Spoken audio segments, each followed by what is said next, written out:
Welcome back to the Blind Zone. This is going to be a very interesting morning. I have a great friend that I'm going to be talking to about some what what we have is our Blind Zone moment.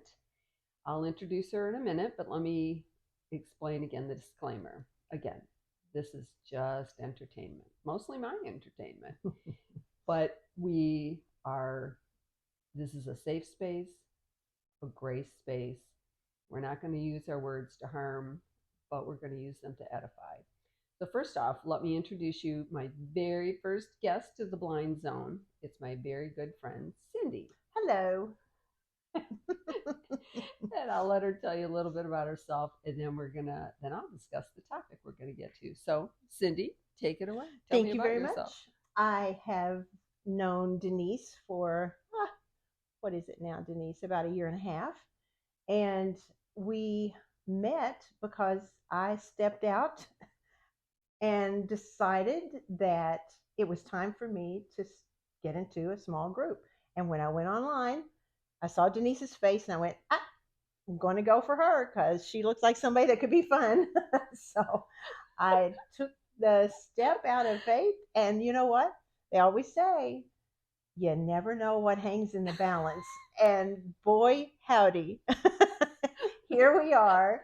I feel like I know this woman for 99 years, and we've been good for each other. I'll put it that way.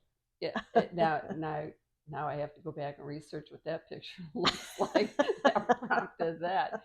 But anyway, today's topic and how it all came about. We were sitting in a small group, and I had mentioned the blind zone, and Cindy said, and I hopefully wasn't seriously, she said, I really don't have any blind zone moments, so I'll have to survey the people in this group so that I'll have something to talk about. To which I burst out laughing because that is so typical of everybody. We all think it's somebody else's flaws or faults. Absolutely. So we're going to discuss that today. We're going to discuss the speck in somebody else's eye and log in our own because it's really quick to see the flaws in other people. It's really quick to point out their stumbles, their struggles. So Always. yeah, unfortunately, always. So why do you think that is? Why do you think we're so quick to point out what they're doing wrong? And I think, before I let you answer it, I'll tell you my Oh, own. come on. Really, yeah, this is a surprise. Yeah. Okay. That it's that I think we want grace for ourselves, but justice for others. So I think that that's a hard line for us to cross. Hallelujah. Yeah. Yeah. So what else? Because when we were thinking about it, it really was. I don't want to point out what I'm doing wrong, but man, I can see what they're doing wrong very clearly. So it brings that out in us. Well, I believe, for myself anyway, is that every time I look around and I see someone doing something that I go, oh, I would never do that, then I find myself doing that. And I realize that you can always point out the flaws, like you said, in other people, but it has a lot to do with your own self worth, your own pride, your own control in a lot of situations. I think it has a lot to do with that, but it's also in the Bible. I think it was Matthew. You're going to have to correct me if I'm wrong. It's a Matthew Bible quiz somewhere. now It's too. it's somewhere. Um, I think it's in Luke too, so you can look that up. That plank and sawdust and sand in your eye. I think I have a house in my eye sometimes, because I see so many things going wrong out there in the world, and then I have to pull myself back and say, wait a minute, you've done that before. You do that. And it goes back to the grace. Yeah, absolutely. Because you know the sawdust you're trying to pull out the speck in your brother's eye, and you have a plank in your own. Mm-hmm. That to me, when that is really true in my life, I have noticed that when I want to point out somebody else's misguiding, I have found that if I'm honest with myself, it's because there's really something I refuse to look at in my own life. And when I find myself feeling compelled to tell somebody to something, it's like, oh, what am I avoiding for myself? Yes. And that Yes. is so painful because, you know, in one of the books I was reading, he said silence is what we use, or I'm sorry, speech is what we use to tell somebody what we want them to think about us so that they don't fill in their own information. And I think this is the same with that. We want to point out what somebody else is doing wrong Sure. so that we look a little better and we look a little more polished, a little more, whatever. But that's not how we end up at all. No. No, No. we don't end up, looking good. And it's like advice, and this is, where I owe my sister a big apology because I am always very, and this is what I tell myself. I love my sister, so I'm just gonna share with her my wisdom so she can straighten up stuff. And my sister's fine. My sister's very logical. She's an extremely giving person, but I always feel like I have to just, I'll just give her some advice here, and I know Because that you know better. because I know better, Yes. and if she just took this advice, and she's not the only one because I've shot my harpoon gun of good advice to lots and lots of people. And it's going through my heart right now too. She's done it to me before too. We won't get into that part. Not today. Not today. Thing. But again, advice is like, and if it's unwanted advice, if somebody didn't say, "What do you think I ought to do?" 9 times out of 10, they don't want to hear it, and they're not going to take your advice anyway. Exactly. If they haven't asked you for it. If they haven't asked you for it. And a lot of times, depending on who it is that's telling you the advice, it kind of is like lemon juice in your paper cut. Exactly. It's painful, and you don't want it. You just want to push it off and disregard it. And well, and sometimes when that person says it, you will do everything possible not to do it. That's true. We're good. We're all good. Moment. We hear some noise out there, but it's all we're good. Back. We're back. We came back. Yeah. All right. Settle back down. Focus. Anyway, so there's nobody breaking in. No. We're serious. Don't call 911. We're fine. So when somebody gives you advice, what is the parameters that you use before you take it? Well, it depends on who it is and in what context it is. And it also kind of, I determine it based on what I believe to be true about myself, which is so wrong. That is so a lot wrong. Of latitude with that. Oh yeah. But it's like when my sisters and I were growing up, the middle sister, I mean, she could tell me that the sky is blue and the grass is green, and I would fight her. I would just fight her every step of the way. It was just one of those situations that she would always just rub me the wrong way. And the same thing with my oldest sister. Other way around, I would believe what she said because I just trusted her. So it all depends on many factors whether or not I will take it into consideration. But honestly, I can't tell you what the driving force is for me. Well, in my Bible study, we go through this left side, right side of the page. The left is the flesh, the right side is the spirit. And for me, when I hear somebody giving me advice and I can feel my flesh just rising up, I know that is probably good advice, but I don't always take it. Yeah. Because in my welcome video, I'm like, oh no, I'm very curious and correctable. No. I'm curious. Yes. I want to know things. In fact, my brother and my son will tell you I'm nosy. But what do they know? Really. But the correctable, I want to do better. I want to be better. But depending on who's telling me it, that's really still a tough thing for me to take advice. Yeah. And I've found out recently that I'm dealing more with feelings now than I have for a lot of years. So I feel like I'm really pretty tender. So one of the reasons I said no mean things, because I don't want to hear it.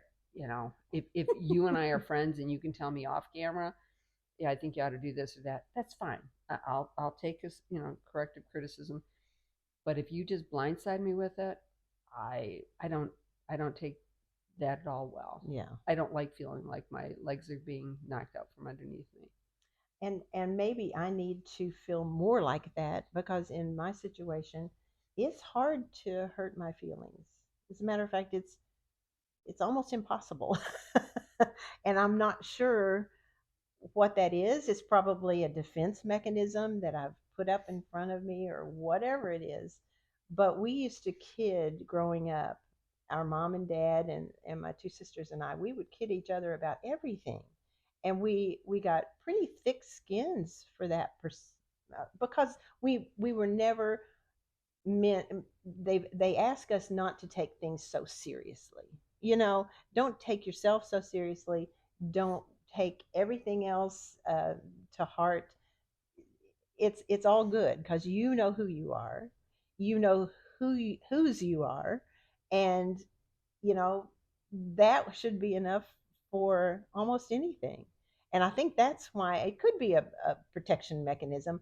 But I think a lot of it is the confidence, that we were given as children, that you know you are who you are.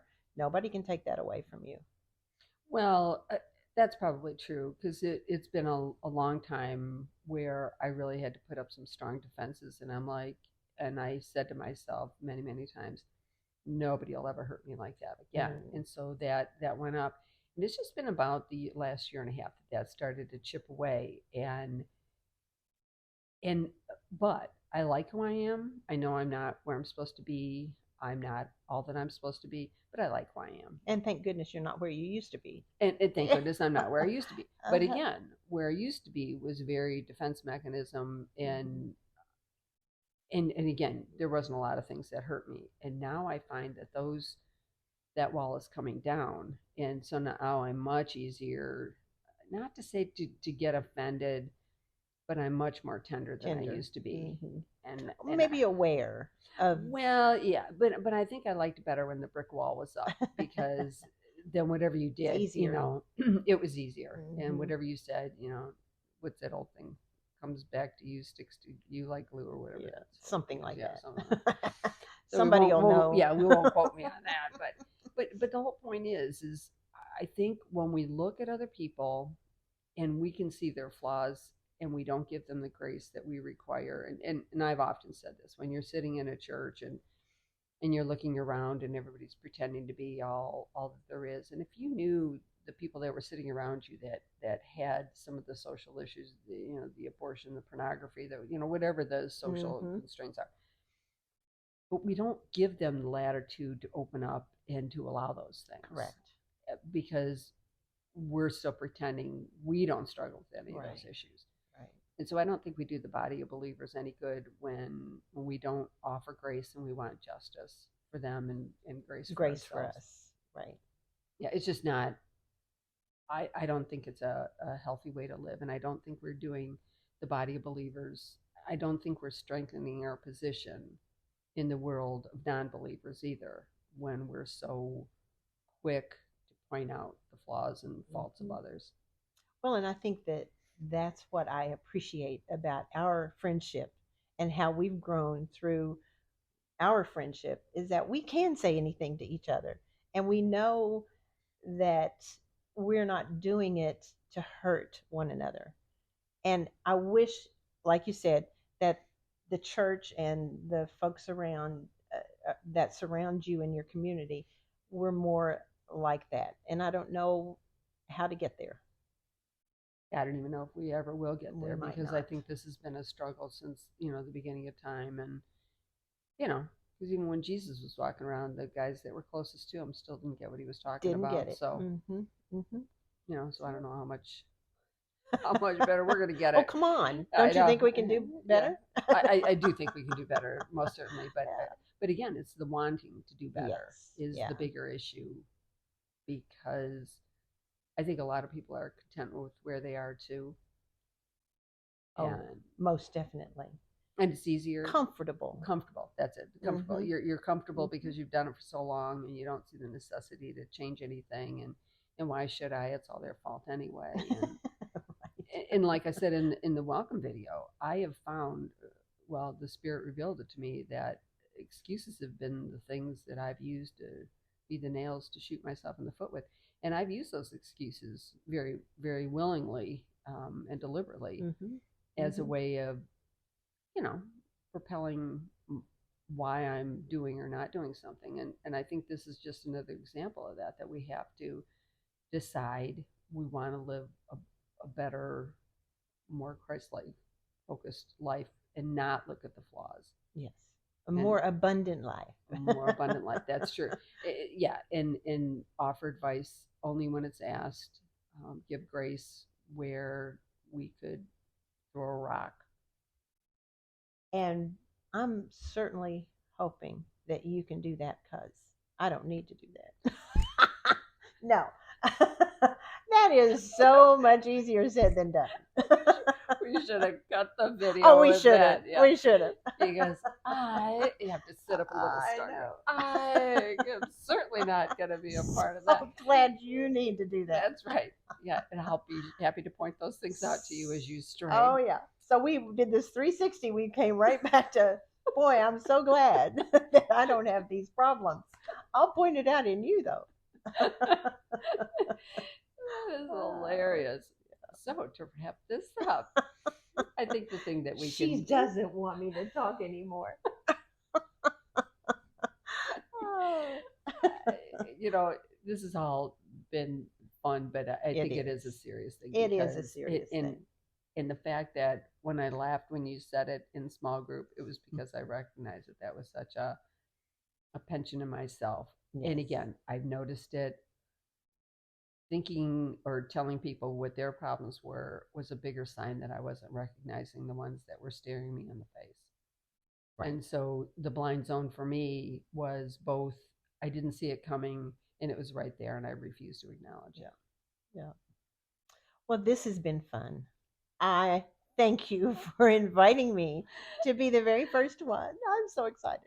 Yeah, I was trying to find a little trophy, the first one on the I blind zone, know. but I don't have anything. yeah, I got nothing for you I got either. nothing I got nothing. Anyway, now here. next week, the person of interest is going to be Talk, also known as the other Cindy. We're going to talk about encouragement. And that's a funny story, too. But anyway, thanks for joining me today on The Blind Zone. And my advice is be kind.